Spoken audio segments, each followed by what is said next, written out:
Valentine here again. Remember me? It's been 3 years, but I'm back with Gridiron Go's weekly Pick 6, where I pick 6 winners of 6 NFL games each week. This is week 8 of the NFL. It's been several seasons, but I'm now in high school. I'm still a 49ers fan, as you can tell by my hat, and they rematched against the Chiefs last year in the Super Bowl, and they lost in overtime.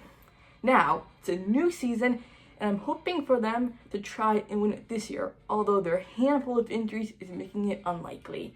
In 2020, the Chiefs also won the Super Bowl against San Francisco, but that time it wasn't as close. It was 31-20 compared to 25-22 last year for the final score. However, I did notice that each time the Niners started with a 10-0 lead, getting my hopes up about them winning, but the Chiefs quickly came back each time. They also rematched again last week and lost again. Ugh! Mahomes is flat out unstoppable.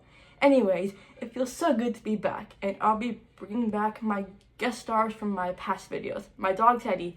Say hello, Teddy.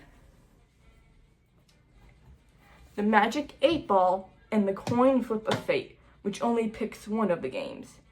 The 8 Ball and Teddy pick every game though. Well, enough of me. Let's get to my predictions. My first game this week is a coin flip game for me, which is the 2-5 New York Jets at the 1-6 New England Patriots. Yes, they're 1-6. When the Pats had Tom Brady, they were unstoppable, but then he became a Buccaneer, and then he stopped playing completely this year and became a commentator instead. Without him, the Pats are a dumpster fire. The Jets, on the other hand, are 2-5, but they have Aaron Rodgers now. The Jets are a 7-point away favorite. They have lost each of their last 12 games against AFC East opponents. The Pats have lost the past 10 of their games against teams with the losing record. The location of this game is, however, in New England, so they have a bit of an advantage there. I think this is a bit close to call for, so I'll let the coin flip of fate decide this one. Heads are Jets, tails are Pats. Heads, so I guess that's the Jets. Magic 8 Ball, do you agree? My reply is no. Okay, so disagrees. Teddy, how about you?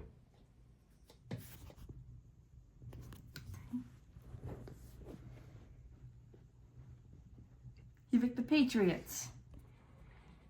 My second game this week is a 3-4 Arizona Cardinals at the 2-4 Miami Dolphins. The Dolphins are a 3-point home favorite. The quarterback Tua is expected to return this week from his injury, and his absence showed just how essential he is to the entire offensive operation. The Cardinals have been inconsistent all season.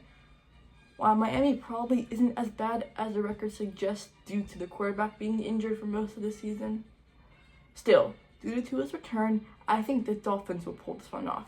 But it could definitely be close. 8 Ball, do you agree? Very doubtful. Disagrees again. Teddy?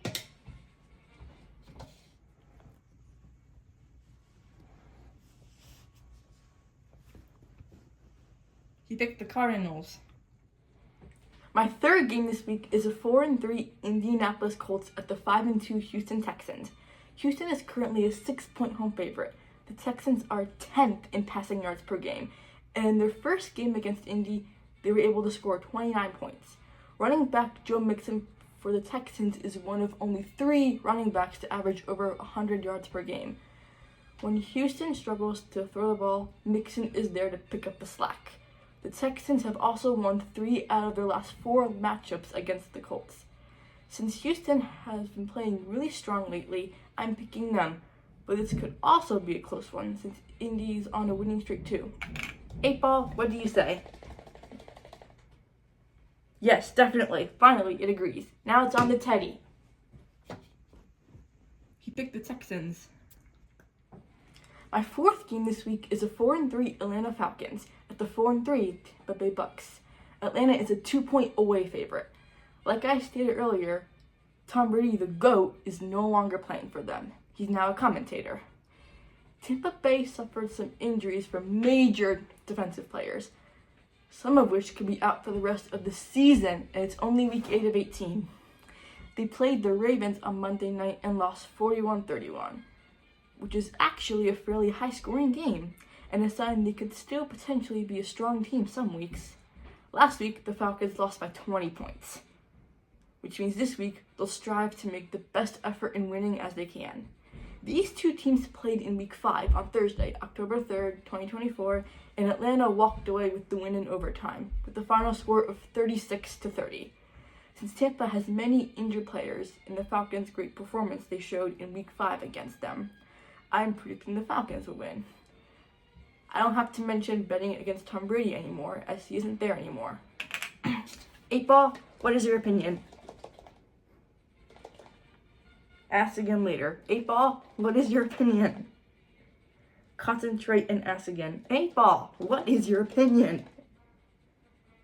As I say it, yes. Teddy? He picked the Bucks. He picked Washington. My fifth game this week is the 4-2 Chicago Bears at the 5-2 Washington Commanders. The Bears are 2-point underdog favorites. Chicago is coming off of their bye week, which means they might play more strongly since they'll be well rested. Washington, on the other hand, like I said before, does have a 5-2 record. No, they are not a hot mess like they have been in the past. It's like the Patriots and Commanders swapped how well they play. The Pats used to always be very good, now they're sneaking up the joint.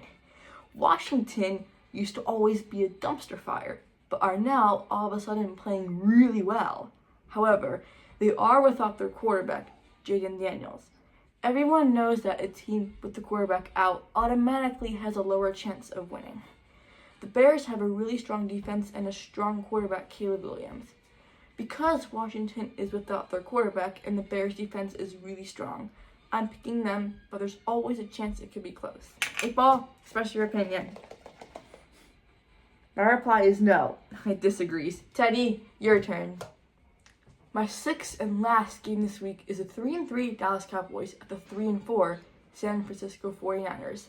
I said this before, but the Niners are my favorite team. They're currently a 4-point home favorite. The Niners have beaten the Cowboys in their last 3 matchups against each other. However, San Francisco enters this game with a long list of injuries. The running back Christian McCaffrey isn't expected to play, but he is far from the only one out. Half of their offense is out, which means it'll be hard for them to score a large number of points. This reminds me of the 2020 through 2021 season, where they had a losing record, not because they were truly bad, but just because they had too many major players injured to help them play well. Dallas is returning from their bye week last week, which means they're well rested and could end up playing quite strongly. They're also 3-0 in away games this season. The Cowboys, on the other hand, have a healthy offense. Even though I'm a Niners fan, I'm predicting Dallas will win this simply due to their healthy offense and them coming off a bye week rested. 8-Ball, what do you think? Reply hazy, try again. 8-Ball, what do you think? My sources say no. Oh, it disagrees. Teddy's turn. He picked the Niners. Those are my 6 games this week. It felt so great to be doing them after all this time. Thanks for watching, and please subscribe and tune in next week for week 9, which marks the halfway point of the regular season. I will be back predicting playoff games in the Super Bowl, by the way. See you next week, and have a happy Halloween on Thursday.